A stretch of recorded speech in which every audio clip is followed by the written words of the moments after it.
Hi everyone, in this video I will show you how to create AI images on Gemini. So first you have to visit gemini.google.com or open the Gemini tab in Google app, use the Gemini and then sign in with your Google account. Now here to start, you can just add or begin with some prompts. I'm going to show an example prompt right here. You can use or you can copy this if you want. So I asked Gemini to please create or generate an image for a futuristic city at night, glowing neon lights, flying cars, zooming through the sky, tall skyscrapers, and so on. You just have to follow this, and this is the result. You can also change the model here. Everything is up to you.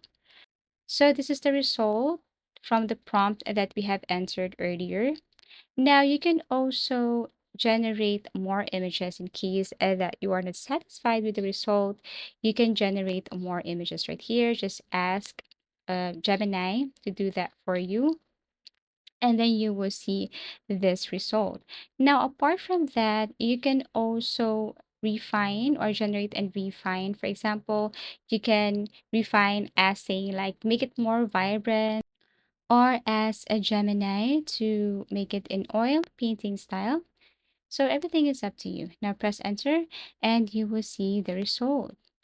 Now, you should also understand limitations when it comes to content restrictions. Gemini generally avoids images of real people unless you're a Gemini Advanced subscriber. Also, for styles, region, availability, there is restriction and limitation for that. And this is the result. You can now save this image if you want. Just download this and then you can share it to anyone. So basically, this is how easy it is. Now, a simple tips here before I end my tutorial, use precise, vivid prompts, specify aspect ratio if needed. If you want to upload this to your YouTube or Instagram, you need to specify the ratio and refine with style tweaks and follow up prompts. Thank you for watching and see you again in our next video tutorials.